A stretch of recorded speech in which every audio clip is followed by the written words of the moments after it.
Thank you, Joshua. Thank you, Carrie, once again. A nice overlay of what it is we're trying to do.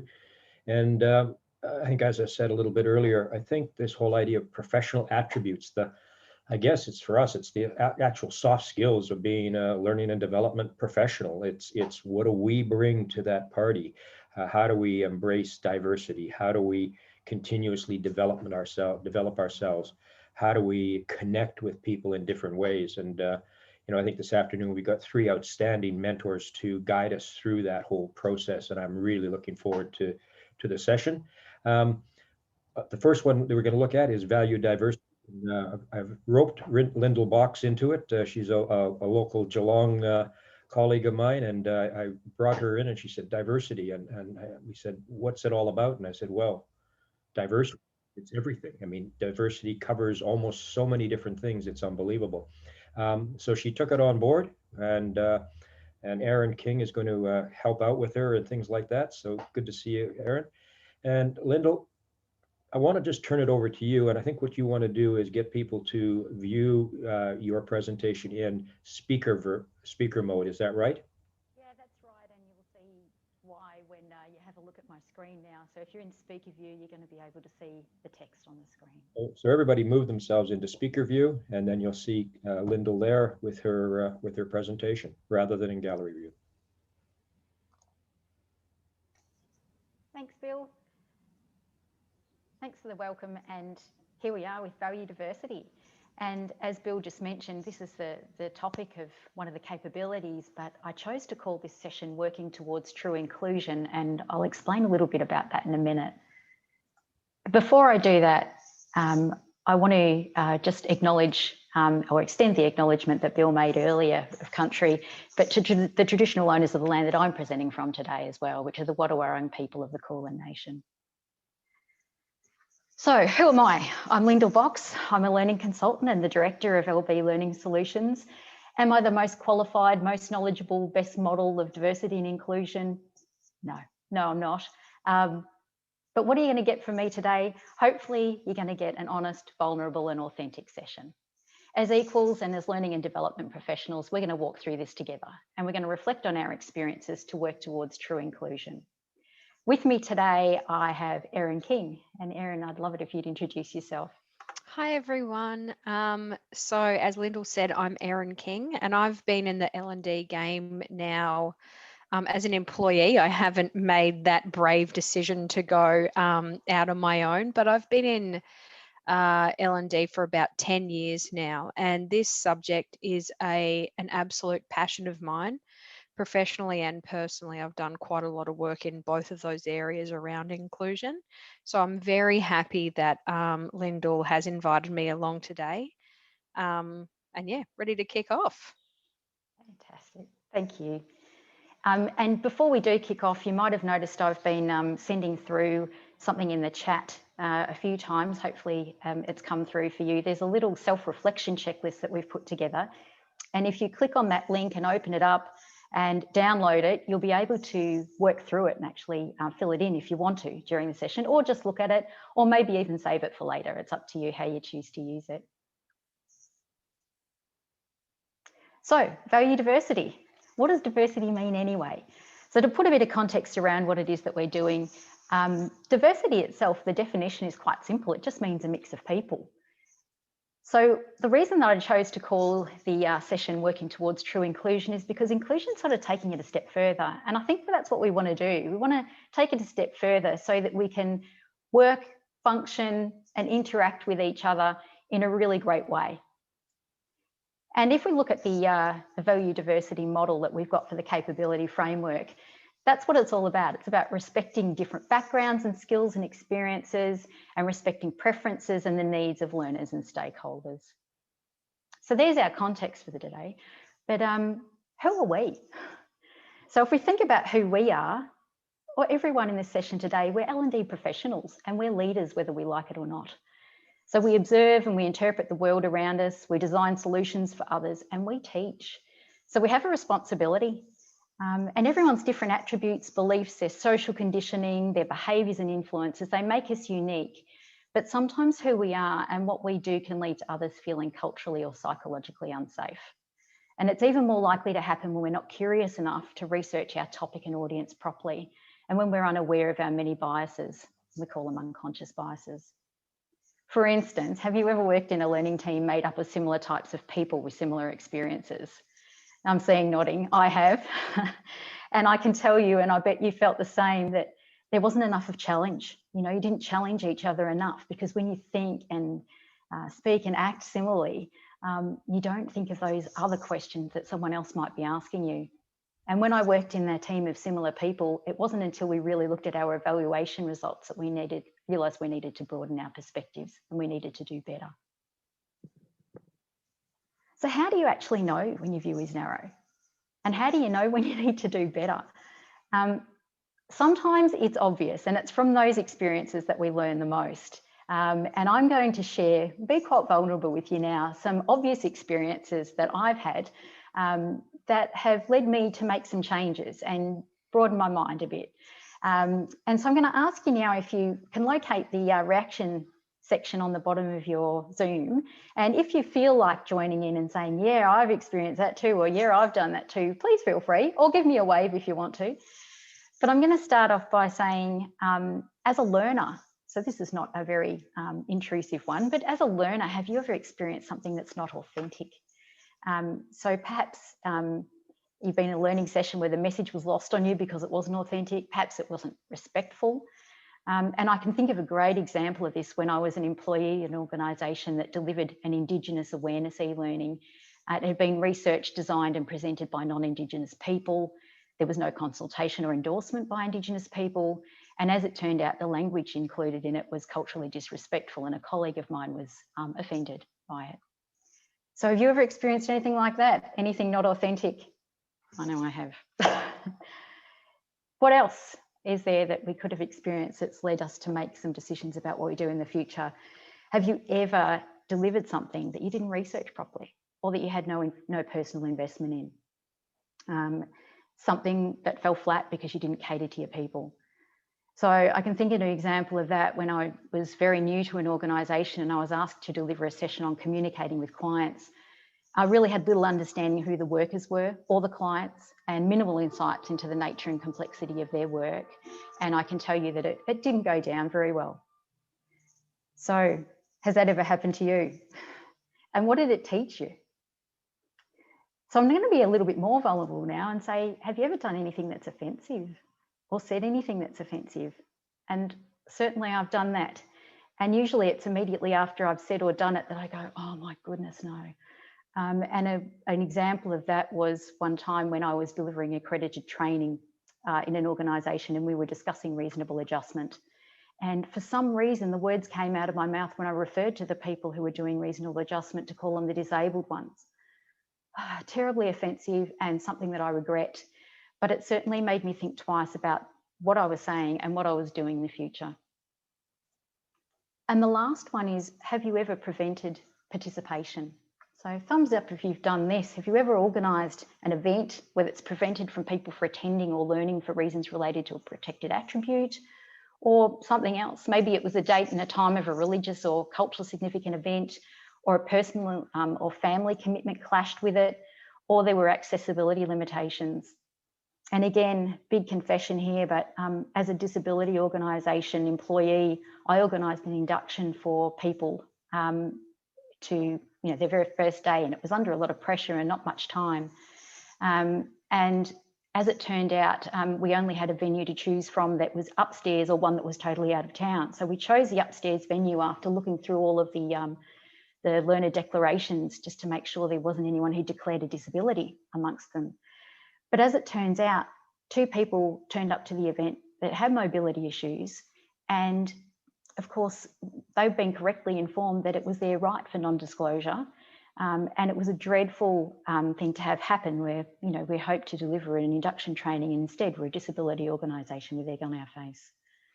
I'll just jump in there, Lyndal. Martin's put a great comment in the chat, and I might ask him a question about it. So Martin said, in a recent meeting about youth, there were no people under 50 years of age. So I suggested to postpone that meeting. So Martin, why was it important that youth be present at that meeting? Thanks, Aaron, for that question. I think if we talk about people, that particular cohort needs to be there. It was actually in hospitality and the lack of attracting new apprentices in commercial cookery area, particularly. And the whole brainstorming session was all about how do we attract young people into the industry. And again, and I think we need to have those insights. Everything else would be simply assumptions, bias, as Lyndal said beautifully before. And I think that can go awfully wrong. So people do need to be present to make decisions and be involved in the process. I believe it creates a lot of accountability down the track as well.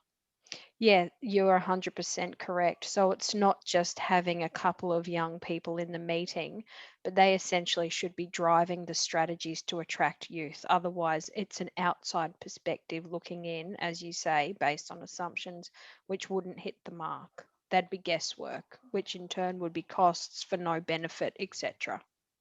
Thanks, Martin. Thanks, Erin. I'm going to keep moving now and say that all of the things that, you know, I've just confessed about, but all those things that happen can lead us to make some good decisions for the future. So we can, based on our own learnings and our experiences, or perhaps mistakes we make or the things that we encounter, we can develop our own strengths and capabilities in different areas. And we've done that. And so what we're going to do now is take a moment to reflect on the things that we're pretty good at.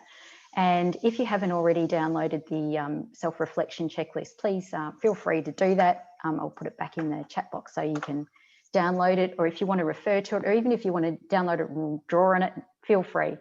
Or if you just want to look along, that's cool too. So what we're going to do is have a look at our strengths and capabilities. Take a moment to look at topic 1, and you'll notice here that there's quite a few things here. And what I'd ask you to do is consider the things that you do well and the things that you do often, and just use this as a bit of an opportunity to go, yeah, actually, I really do these things. Obviously, we've got blind spots and we can never be perfect, and that's okay. But if we can remember to hold ourselves to account on a fairly regular basis, we've got a greater chance of moving in the right direction towards true inclusion.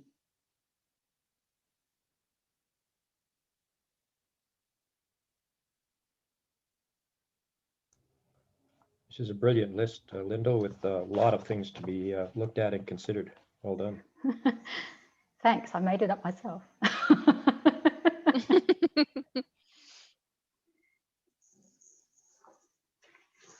I'm not going to spend ages on this, so if you're still doing it, feel free, keep going. But I want to make sure that we finish the session on time, in fairness to everyone today, so we'll just keep going. And thinking now that we've got these strengths and capabilities, we've got these things that we're pretty good at. But the truth is, the first time we meet someone different to us in any way, or we're faced with an environment that's out of our comfort zone, we have immediate responses. And sometimes those responses come in the form of fear or judgment, and we often jump to conclusions.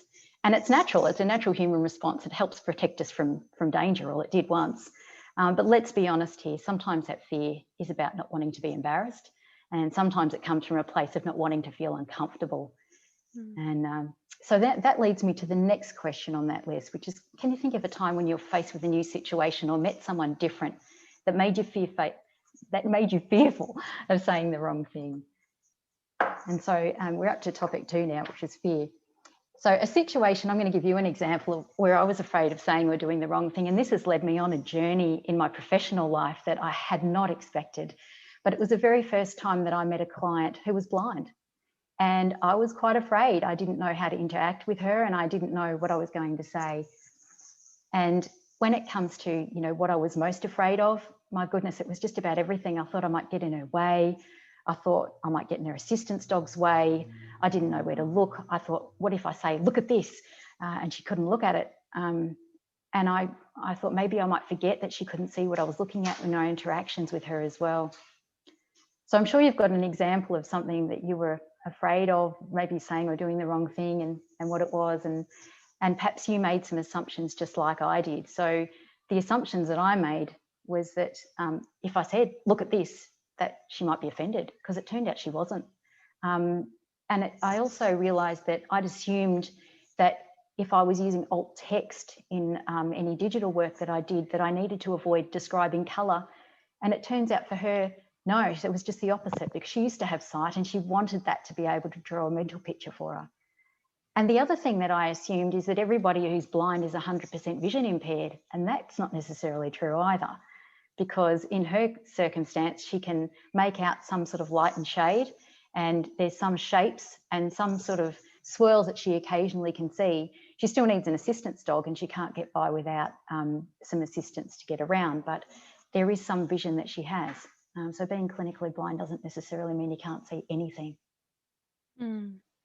I'll just jump in here on this fear thing, because for me, fear is a huge driver of my behaviour. And when I was preparing this session with Lyndal and for Lyndal, I was thinking about not only fear coming from a professional area, but also personally. So a situation where I was afraid of saying or doing the wrong thing was when I went to dinner with my friend's parents, who are quite well-to-do.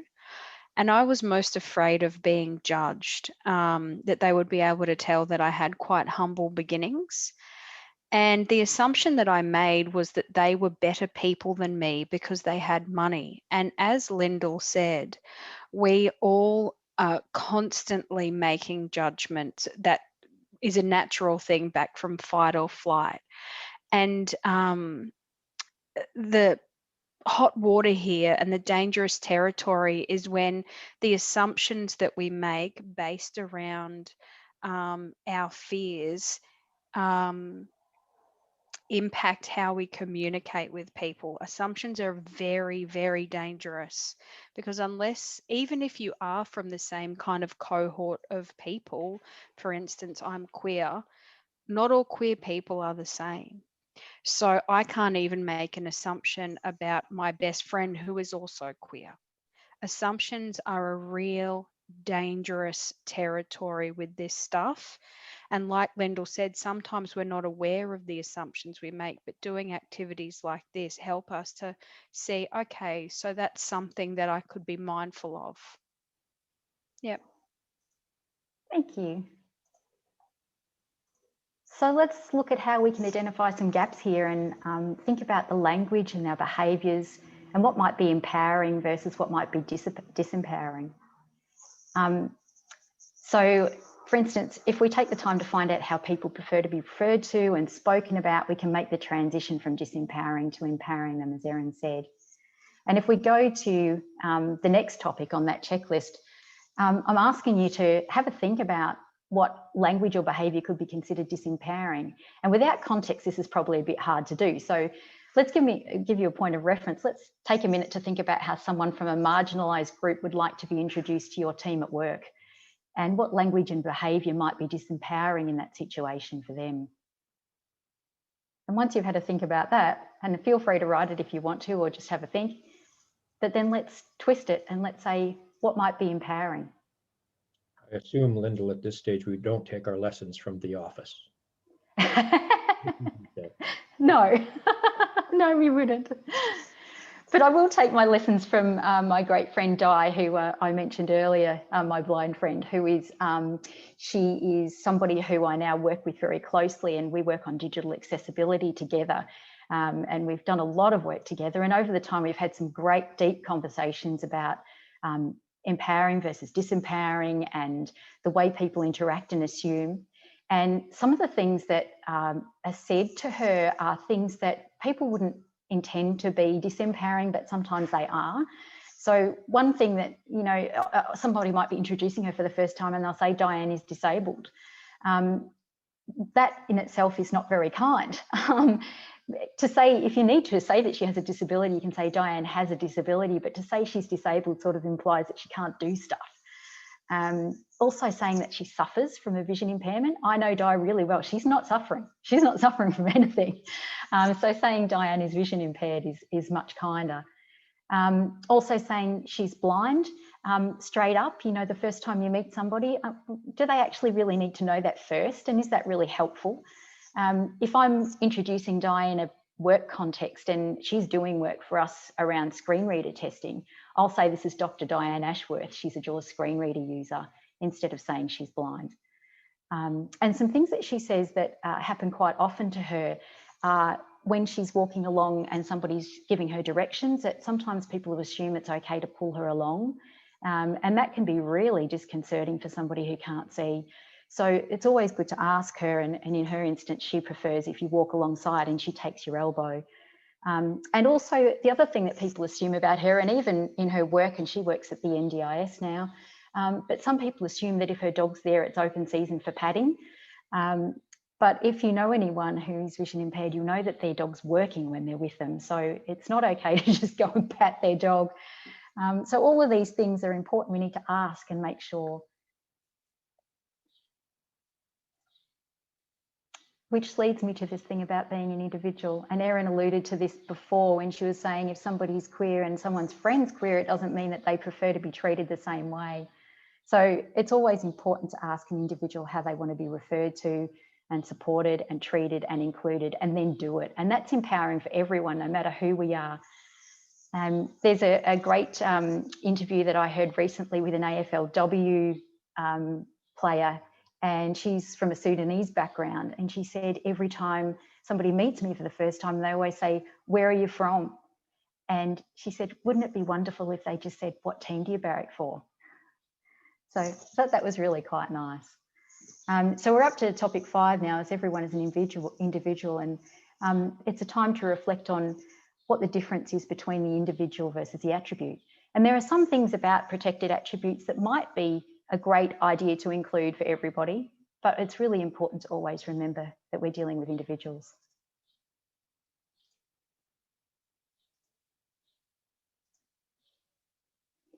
So how do we achieve this as L&D professionals? What does walking in someone else's shoes really feel like? I mean, how do we know that?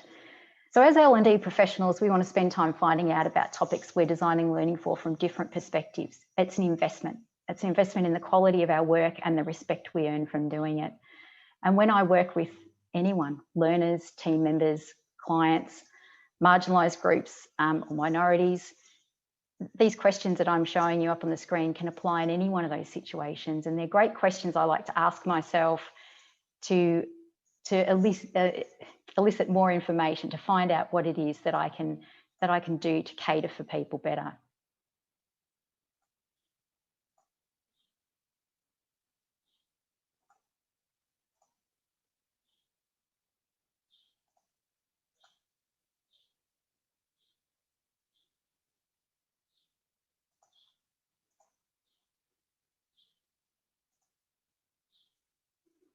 And that leads me to the last little bit, which is we've sort of looked at, you know, some things that are our weaknesses. We've looked at our strengths. We've looked at what can be disempowering and empowering and what it means to treat people as individuals. But what can we do to bring ourselves closer to true inclusion? We can't be perfect, but we can make an effort. And something that I've been doing since the start of this year, after I went to a great leadership seminar conducted by Cameron Schwab, was that I'm a real list person. I'm an organizer, and I like writing lists for myself to do for the day, you know, do this, write this email, send this message off and things like that. And he said, as a leader, he was always so busy, and it was very difficult for him to be in the moment and to think about what he really needed to do and what was really important. So he started, instead of having a to-do list at the beginning of every day, although he probably still had a to-do list because I know I still have one, but instead of having that as the first thing of the day, the first thing that he would do before he switched on his computer or he'd do any actions, make any phone calls, is to think about what he wanted to be. So instead of what he wanted to do, it's what he wanted to be. And so he writes himself a to-be list. And I started doing that at the beginning of this year and couldn't believe how much better my day panned out. You know, I want to be kind today. I want to be a good listener today. I want to be flexible and adaptable. And once I put those things in my mind and made a commitment to do those things, the whole day just flowed beautifully. And all those things on my to-do list had those things in mind, as front of mind. So what is it that you want to do? It might be a to-be list or it might be something else, but what is it that you want to do to bring yourself closer to true inclusion? Are there things that sort of you've thought about that, you know, maybe I could know more about this? Are there things that you think I could do these things better? Are there moments where you've made a faux pas, like I did at the, in some of those things I confessed at the beginning? You think, gee, I know I need to make a change so that that doesn't happen again. So have a think about what it is that you might like to do.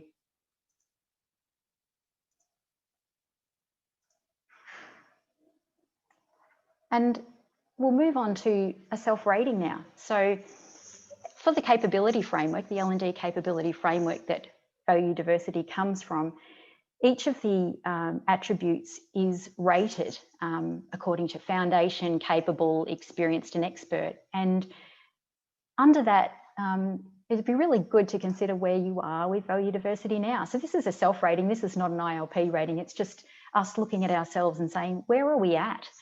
The information in grey we saw at the beginning. So these are the overview about respecting people and respecting preferences and needs. And the things in white are a bit extra than what we saw before.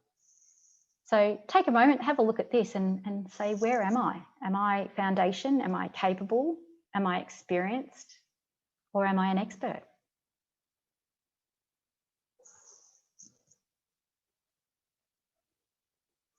And wherever you are, figure out what you're going to do. So if you're at a high standard already, maybe you want to look at something you can do to maintain that existing standard. Or maybe if you're thinking like, gee, I've got a lot of work to do in this space, maybe there's a few goals and actions that you could consider to do to take some steps to learning some more. And I know when it comes to where I sit in terms of inclusion, I've spent a lot of time improving my knowledge and learning about how to work with people with mixed abilities and disabilities. And it's something that I'll continue to do because it's a passion of mine. But there are other attributes and other minorities that I have no experience of. And if I'm going to be working in any of those areas, I certainly want to find more out about those. And I probably just want to do that anyway, because I'm an L&D person and I'm curious, which I guess you are too.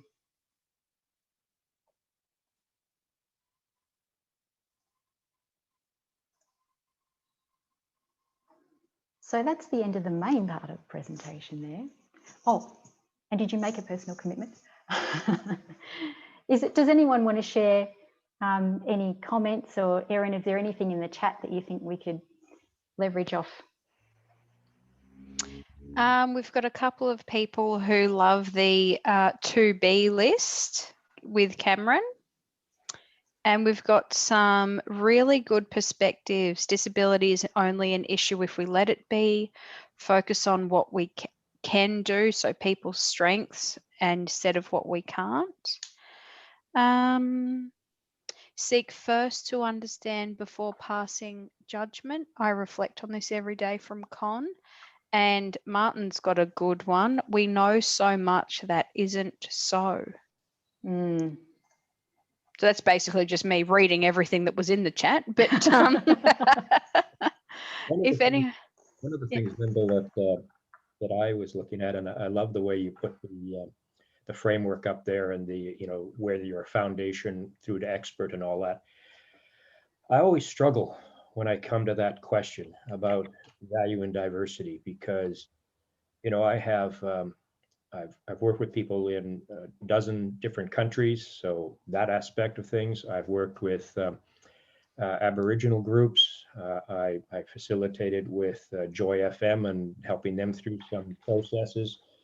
And yet every time I come back to it, I say, there's still people I haven't met and I haven't worked with and I haven't been able to relate to in my way. So I always feel inadequate in the ability to really say, yeah, I don't know that I'd ever be expert, and certainly I don't know whether ever even I have experience, but at what stage? It must be very difficult to know, because we work with so many different people, thinking styles, levels of styles, race, views.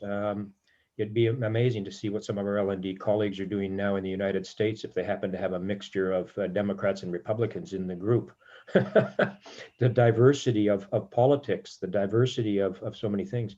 It's almost like an unachievable goal. And I think that the guidance that we could do on this is almost never ending.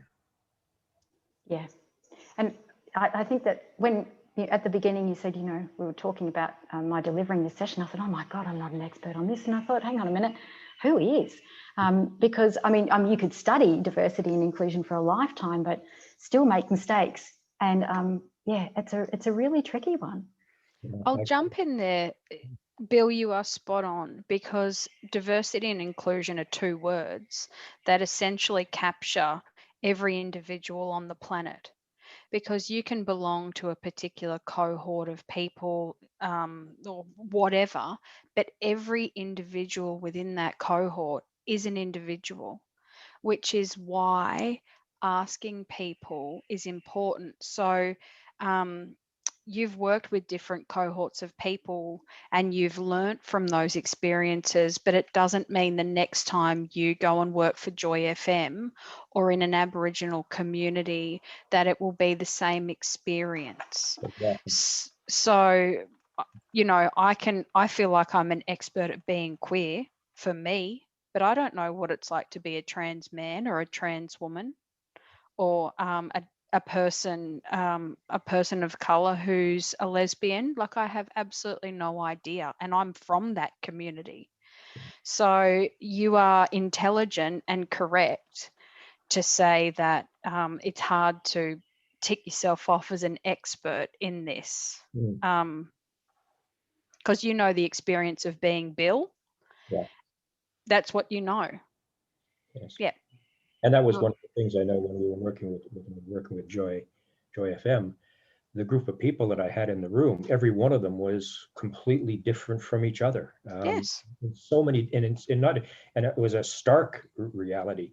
One of the joys I took out of that was, it was one of these meetings where they used to say, we go into these things every year, and we usually come out more disagreeable with each other than we've ever done before. At the end of this session, they all went out for lunch together for the very first time, because what I was trying to do is guide them through a strategy that they understood that if they didn't work together on it, they weren't going to survive.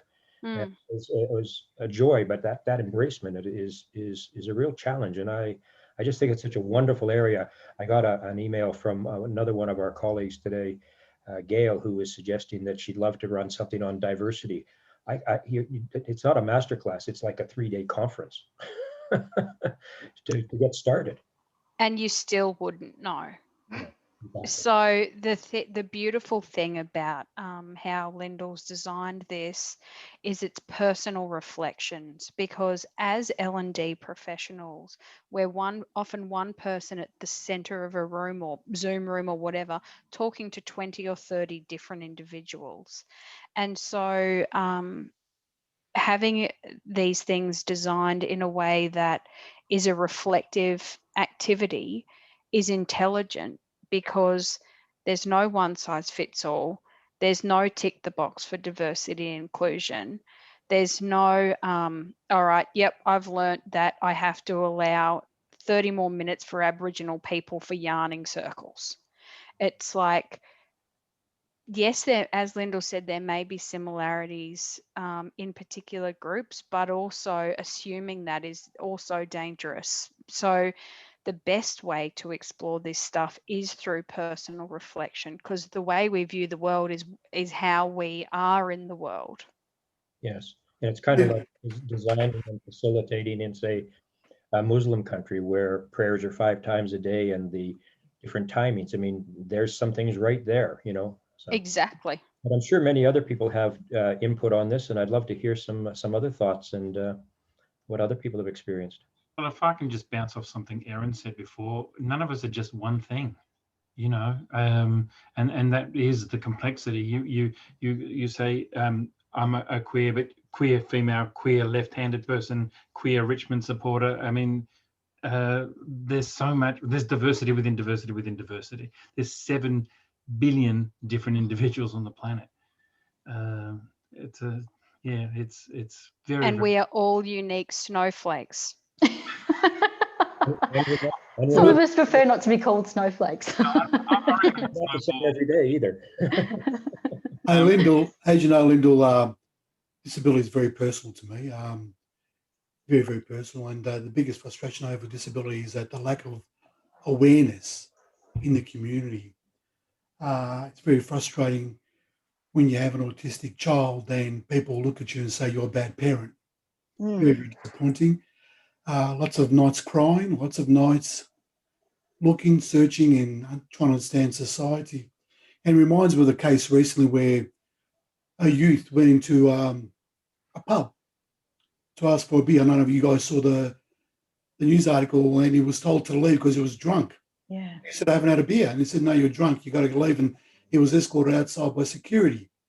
And because he was autistic and managed to speak in a different manner. So what I'm raising here is the concern that I don't think, and I'll be general here, I don't think we do enough about awareness. My son went to a streamlined school and didn't speak for a while. Then we realised we put The Simpsons on, and after about 2 years, he was speaking fluent English. By watching The Simpsons 24/7 non-stop. In fact, even to today, born and raised in Australia, speaks with an American accent. So people will say to us, how long have you lived in America? I said, never. My son speaks with a very distinctive American accent. And does he say do? Go? And I'll tell you, there's some great stories I can tell you about the stuff he learned and picked up from. But he's also a visual learner. So he went to a streamlined school. And I'll finish off with one last story. It's about how, and I'll say, people that are disabled or got a bit of disability, they've got a lot of awareness. So he went to a streamlined school for a number of years. And we eventually took him to, after a number of years, took him to a disabled school, or an autism school. And we went around for a tour. And we came back and we were sitting down talking to him. And I said, what do you think, John? What do you think about this new environment? He said, Dad, you know what? I finally found my people. Yeah. It was an amazing revelation. I just sat there stunned. And I even say that now and I'll get a shiver up my spine. I finally found my people. We don't realise how much awareness there is out there with these individuals, and they themselves know what they want. They know what they like. They know how they learn. And I think we just need to build awareness, and that's my story. Yeah, and we've talked so much about what it is to be unique, but we also all need to belong. So we need to belong in our own unique way. I just want to share one other thing with you. I'm sending you a link in chat at the moment.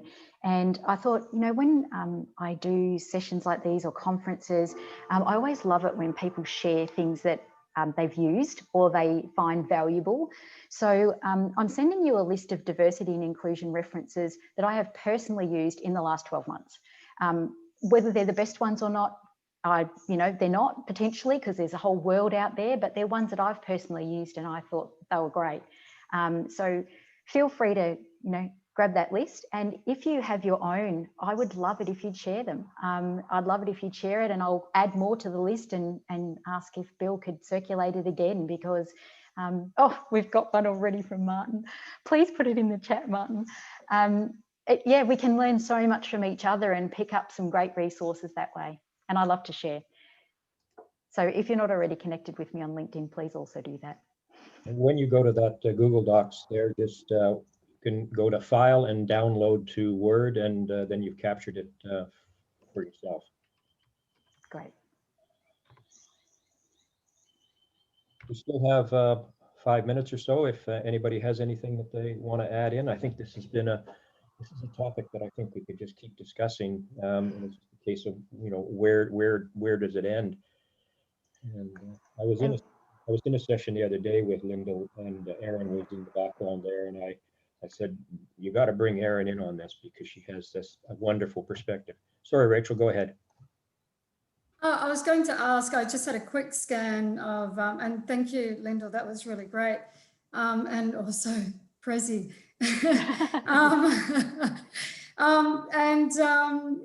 So the topic came up today with a group, and where I had to introduce people first language. And then one of the people in the group was asking about some kind of course that they could do. So I was just wondering if on that list, if I'll be able to find anything there. And it was interesting as well because someone, the topic of, digital skills for accessibility came up, and this person who wants to be a support worker in primary school said, no, you can't have a person with high needs using technology. Oh. What? And was really, really, and I just said, well, I'm going to be talking to someone today who knows all about that.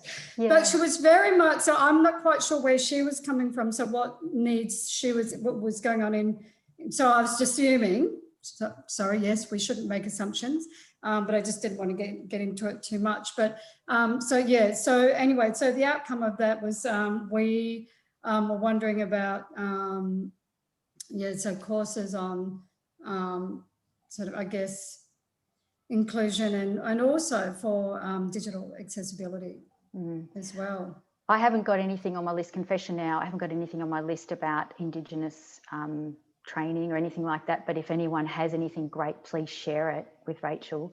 But when it does come to digital accessibility, that's something that I've been burying myself in for the last few years. And one of the things that I've been working on particularly is making sure that e-learning is accessible, because quite often people who use assistive technology find that they're blocked out of e-learning, but also even simple things like using a Word document or a PDF. And unfortunately, the PDF that I was going to share with you today failed at the 11th hour with technology, but it was an accessible, fillable PDF. So it has all the tooltips and everything in it like that.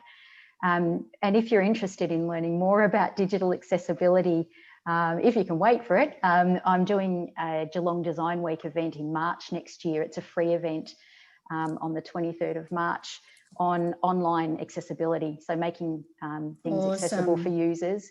And if you connect with me on LinkedIn, we'll find out more about that when we're able to release it, because I can't release any details until Geelong Design Week is launched.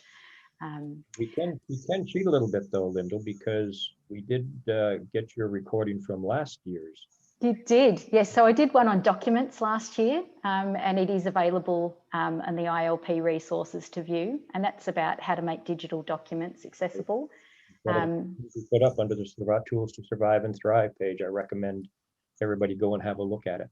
Yeah, and the one that I'm delivering in March will have more of a focus about online, but again, looking at that accessibility and how we can do it better so that we don't shut people out.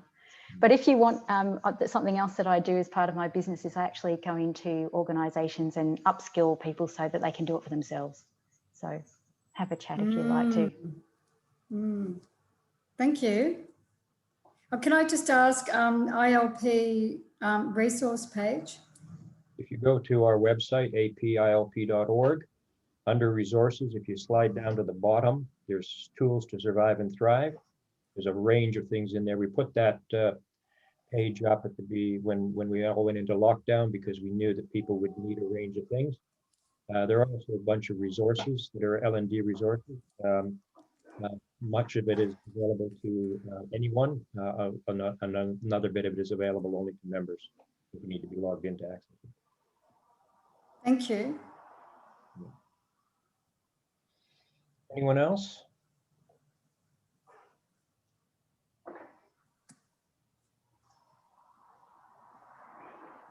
There's a big thank you. Well, big round of applause, please. Lyndal, thank you very much for that. That was exactly what I was hoping for. Great. I'm glad that you embraced the challenge. And what we'll talk about next is how we put not just a masterclass together, but something really significant to help advance this whole area in the coming year. And lovely to have you involved, Aaron. Thank you very much for your contributions. It was really meaningful for us. So thank you very much. Thanks, Aaron, for taking time out of your working day to do this. That's all right. I'll head back to my emails. Thanks.